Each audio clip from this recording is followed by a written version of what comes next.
মানবদেহে প্রতিনিয়ত একাধিক প্রক্রিয়া একসঙ্গে চলতে থাকে। তবে এইসব প্রক্রিয়া যাতে এলোমেলো না হয় সেজন্য দেহের অঙ্গ-প্রত্যঙ্গগুলোর মধ্যে সমন্বিত কার্যক্রম প্রয়োজন। এই সমন্বয়ের মূল ভিত্তি হল পারস্পরিক যোগাযোগ। এখানেই গুরুত্বপূর্ণ ভূমিকা পালন করে স্নায়ুতন্ত্র, বা বলা ভালো একাধিক স্নায়ুতন্ত্র। শরীরের অন্যান্য জিনিসের মতো স্নায়ুগুলো কোষ দিয়ে তৈরি। নিউরন সংকেত পাঠাতে নিউরনগুলোকে অন্য নিউরনের কাছ থেকে রাসায়নিক বার্তা, অর্থাৎ যাকে নিউরোট্রান্সমিটার বলা হয়, পেতে হয়। যখন কোনো নিউরনের ভোল্টেজ একটি নির্দিষ্ট মাত্রায় পৌঁছায় তখন একটি বৈদ্যুতিক সংকেত তার অপর প্রান্তে পৌঁছে যায়। এটি সিন্যাপস নামক সংযোগ স্থলগুলোকে সক্রিয় করে। সেখান থেকে নিঃসরণ হয় নিউরোট্রান্সমিটার নামক রাসায়নিক বার্তাবাহক। এর মাধ্যমেই বার্তাটি কোষ থেকে কোষে ছড়িয়ে পড়ে। এই যোগাযোগের বেশিরভাগই আমাদের অজান্তে ঘটে। অটোনমিক অর্থাৎ স্বায়ত্তশাসিত স্নায়ুতন্ত্র নীরবে কাজ করে চলে। মস্তিষ্কের স্টেম থেকে আমাদের অঙ্গ-প্রত্যঙ্গে নির্দেশ পাঠাতে থাকে।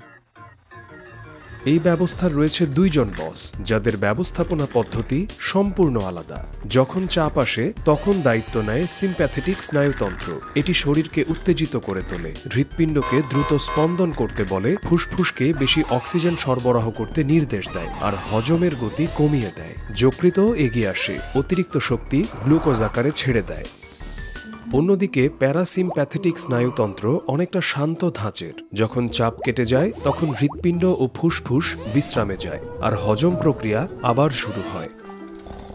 আর প্রজনন অঙ্গগুলো তখন যা খুশি করতে পারে। অবশ্য এতে আবার সিম্প্যাথেটিক স্নায়ুতন্ত্র তড়িৎ গতিতে ফিরে আসতে পারে। অন্ত্রের নিজস্ব একটি বিভাগ রয়েছে, এন্টারিক স্নায়ুতন্ত্র। এটি অন্ত্রের গতি ও এনজাইম নিঃসরণ নিয়ন্ত্রণ করে। এমনকি এটি ভ্যাগাস নার্ভের মাধ্যমে মস্তিষ্কের সঙ্গে সরাসরি সংযুক্ত। তবে সবকিছু আমরা শরীরের হাতে ছেড়ে দিতে চাই না, আমরা নিজেরাও নিয়ন্ত্রণ করতে চাই।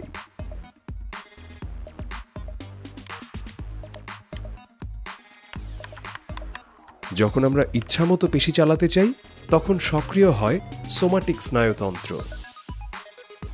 এটি মস্তিষ্ক থেকে সচেতন আদেশ পেশিতে পাঠায় এবং ত্বক থেকে স্পর্শের অনুভূতি নিয়ে ফিরে আসে।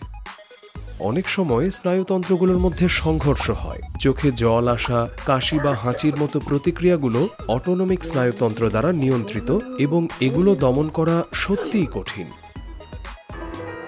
যখন আমরা বক্তৃতা দিই তখন নিজেকে শান্ত রাখার চেষ্টা করি, কিন্তু যখন সিম্প্যাথেটিক স্নায়ুতন্ত্র বিপদ সংকেত দেয় তখন আমাদের হৃৎপিণ্ড ও ফুসফুস ছুটতে শুরু করে, আর মস্তিষ্কের স্টেম তখন শুধু পালিয়ে বাঁচার চিন্তা করে।